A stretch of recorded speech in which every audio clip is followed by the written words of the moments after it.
சட்னி அரைச்சா மசாலா அரைக்க முடியல, மசாலா அரைச்சா மஞ்சள் அரைக்க முடியல, ஒவ்வொன்னுக்கும் தனி மிக்சரா வாங்க முடியும்? வேண்டாம், அல்ட்ரா சாய்ஸ் ப்ரோ இருக்கே, இந்தியாவின் அதிவேக 1000 வாட்ஸ் மிக்சர் கிரைண்டர், வினாடிகளில் கல்லையும் கரைக்கும் ஒரு சாய்ஸ் ப்ரோ போதும். இனி எதையும் அரைக்கலாம், அதை ஃபாஸ்டா அரைக்கலாம். இனி பிரத்யேக செய்திகள் உங்கள் விரல் நுனிகள். இந்தியாவின் சமூக ஊடகத்தளம் அரட்டையில் தினமலர் சேனலை பின்தொடருங்கள். வணக்கம். செய்தி சுருக்கம். 5 மாவட்டங்களுக்கு வானிலை மையம் அலர்ட். தென்மேற்கு வங்கக்கடலில் நிலவி வரும் ஆழ்ந்த காற்றழுத்த தாழ்வு பகுதி தமிழக கடலோர பகுதிகளுக்கு அப்பால் நீடிக்கிறது.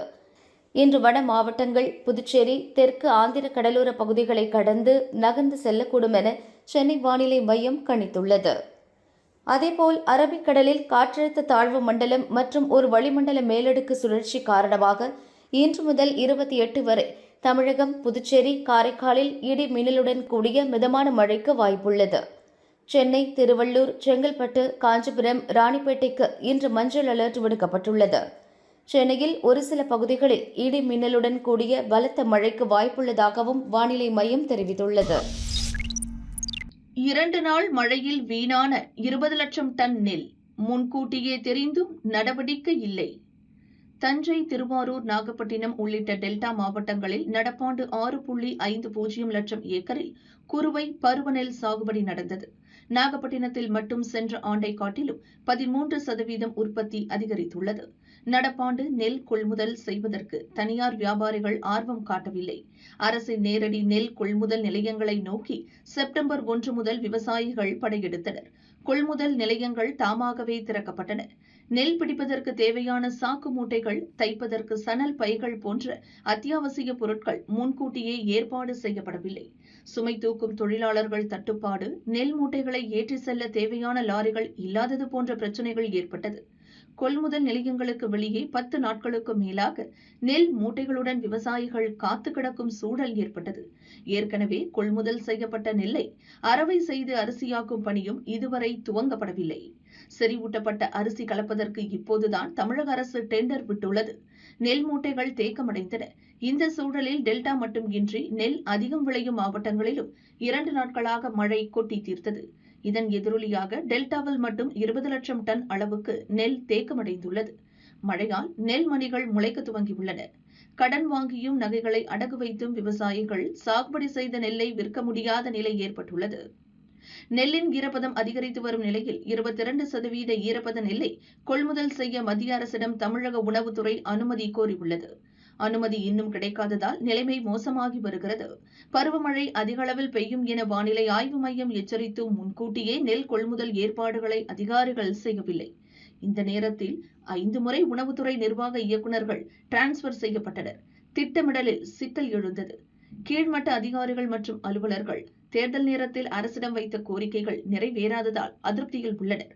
பிரச்சினை வரும் என தெரிந்தும் இவர்கள் ஆர்வம் காட்டாமல் அடக்கி வாசித்தது பிரச்சினைக்கு மூல காரணமாக கூறப்படுகிறது.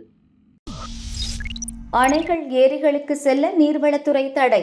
வடகிழக்கு பருவமழை தீவிரமடைந்து சேலம், ஈரோடு, தேனி, மதுரை, திருவண்ணாமலை, கோவை, திருவள்ளூர் மாவட்டங்களில் உள்ள அணைகள் மற்றும் ஏரிகளுக்கு நீர்வரத்து அதிகரித்துள்ளது. பல அணைகளில் பாதுகாப்பு கருதி உபரி நீர் வெளியேற்றப்பட்டு ஆறுகளில் வெள்ளப்பெருக்கு ஏற்பட்டுள்ளது. நீர்வளத்துறை பராமரிப்பில் உள்ள 90 அணைகள் மற்றும் 14,141 ஏரிகளை அதிகாரிகள் தொடர்ந்து கண்காணித்து வருகின்றனர். அணைகள் திறப்பையும் நீர்நிலைகளில் தண்ணீர் நிரம்பியுள்ளதையும் பார்க்க மக்கள் தங்கள் குழந்தைகளுடன் செல்வது வழக்கம். முன்னெச்சரிக்கை நடவடிக்கையாக நீர்நிலைகளுக்கு அருகே மக்கள் செல்ல நீர்வளத்துறையினர் தடை விதித்துள்ளனர்.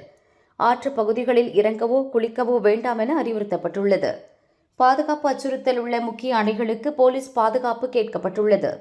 சென்னைக்கு குடிநீர் வழங்கும் செம்பரம்பாக்கம், புழல், பூண்டி, சோழவரம் ஏரிகளில் 24 மணி நேரமும் போலீசார் பாதுகாப்பு பணியில் ஈடுபட்டுள்ளனர். தர்மபுரியில் பள்ளிகள், அங்கன்வாடிகளுக்கு விடுமுறை. மாநிலத்தில் அதிகபட்சமாக நேற்று அரூர் தீர்த்தமலை பகுதியில் 176 மில்லிமீட்டர் மழை பதிவாகியுள்ளது. கனமழை எச்சரிக்கையை தொடர்ந்து தர்மபுரியில் பள்ளிகள் மற்றும் அங்கன்வாடிகளுக்கு மட்டும் இன்று விடுமுறை என அம்மாவட்ட கலெக்டர் சதீஷ் அறிவித்துள்ளார். மழை பாதிப்புள்ள பகுதிகளில் மக்கள் எச்சரிக்கையுடன் இருக்கவும் அறிவுறுத்தப்பட்டுள்ளது. தேர்தல் முடியும் வரை தடை விதித்த ஸ்டாலின். திமுக அமைச்சர்கள், எம்எல்ஏக்கள் மற்றும் கட்சியின் மாவட்ட செயலர்களுக்கு முதல்வர் ஸ்டாலின் அதிரடி உத்தரவு ஒன்றை பிறப்பித்துள்ளார்.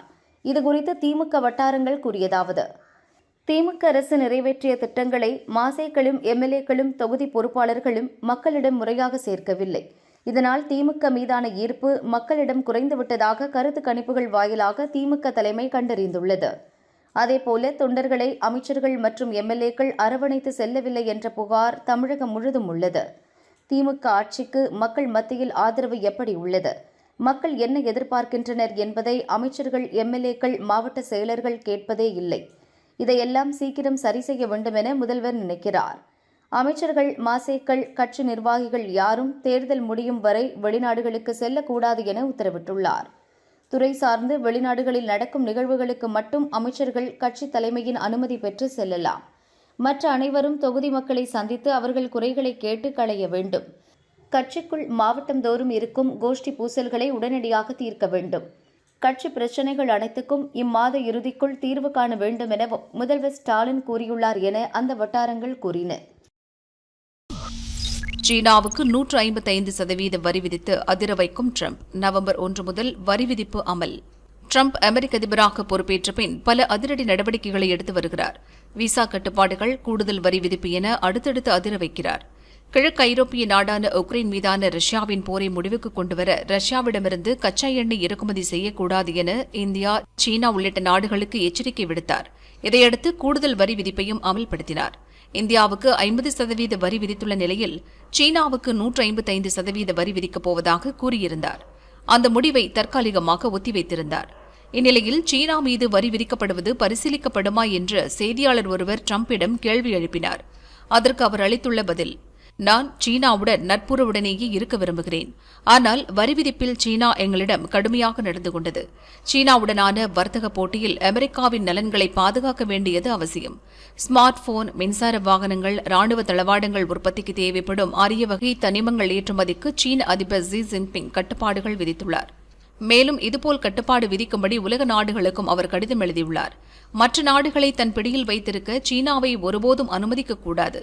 எனவே சீனாவிலிருந்து இறக்குமதியாகும் அனைத்து பொருட்களுக்கும் வரும் நவம்பர் 1ஆம் தேதி முதல் 155% வரி விதிக்கப்படும். வரியை தேசிய பாதுகாப்பு கருவியாகவே கருதுகிறோம். இந்த வரி விதிப்பு அமெரிக்காவின் வர்த்தக கொள்கையின் ஒரு பகுதி என ட்ரம்ப் தெரிவித்துள்ளார்.